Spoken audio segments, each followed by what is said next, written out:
Sidang kedua perceraian antara William dan Salma dimulai. Rupanya William gagal menghentikan waktu hingga akhirnya dia harus sampai di titik di mana dia harus menghadapi sidang akhir perceraiannya dengan Salma. William merasa dunianya akan segera runtuh dan kehidupannya akan sunyi dan sepi karena dia akan kehilangan Salma. Detik demi detik mulai berlalu. Tibalah saatnya hakim menanyakan kembali keputusan terakhir dari penggugat yaitu Salma. Pak Hakim bertanya apakah masih ada kemungkinan untuk mereka rujuk kembali dan Salma sebagai penggugat mencabut gugatan cerainya terhadap tergugat yaitu William. Di detik-detik terakhir kesempatan baginya, William terus berdoa mudah-mudahan ada sebuah keajaiban yang mampu membalikan hati Salma agar mau mencabut gugatan cerai terhadap dirinya. Namun sayangnya tekad Salma sudah bulat.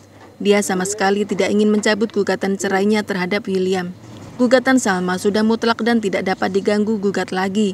Karena sidang mediasi dinyatakan gagal, maka hakim akan segera mengambil keputusan untuk sidang terakhir perceraian antara William dan Salma. Pak Hakim bersiap-siap untuk mengambil palu dan membacakan hasil keputusan sidang. Tetapi tiba-tiba Salma mual. Dia sudah berusaha untuk tidak muntah dari beberapa saat yang lalu karena dia tidak ingin mengganggu jalannya persidangan. Namun rupanya Salma tidak tahan lagi. Dia tidak bisa menahan mual di perutnya. Melihat Salma yang tiba-tiba mual dan wajahnya pucat, William menjadi panik. Dia bergegas untuk beranjak dari tempat duduknya dan ingin segera menghampiri Salma. Di sisi lain, Dinda sangat dikejutkan dengan keputusan Roy yang tiba-tiba ingin agar mereka bercerai. Roy berpikir bahwa sudah tidak ada gunanya lagi mempertahankan rumah tangga yang sama sekali tidak didasari dengan cinta.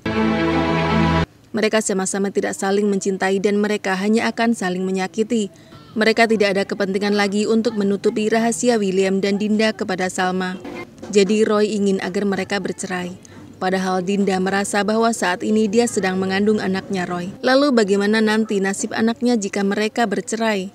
Dinda tidak bisa menerima keputusan dari Roy. Sementara itu Kelvin mendatangi Bu Ayunda. Dia melemparkan banyak sekali uang kertas 100 ribuan dan 50 ribuan ke wajah Bu Ayunda. Bu Ayunda terkejut dengan apa yang dilakukan Kelvin padanya.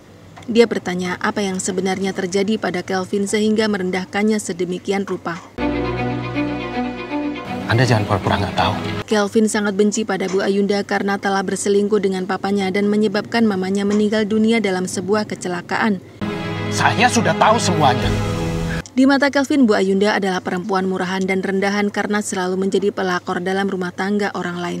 Anda itu bukan hanya selingkuhan Om Erwin.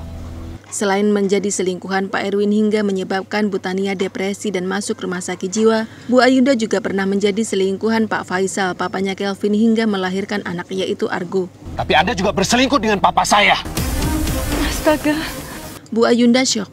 Dia tidak menyangka Kelvin sudah mengetahui semua rahasia masa lalunya dengan Pak Faisal. Kelvin udah tahu soal itu. Bu Ayunda tidak bisa mengelak lagi karena Kelvin pasti tidak akan mau mendengarkan penjelasan apapun darinya. Rupanya pembicaraan mereka didengar oleh Argo. Argo lebih syok daripada mamanya saat ini. Dia kini tahu kenapa selama ini Kelvin selalu bersikap sinis padanya. Dan Argo mengerti Kelvin akan semarah itu terhadapnya dan mamanya karena Kelvin telah menjadi anak korban broken home gara-gara mamanya.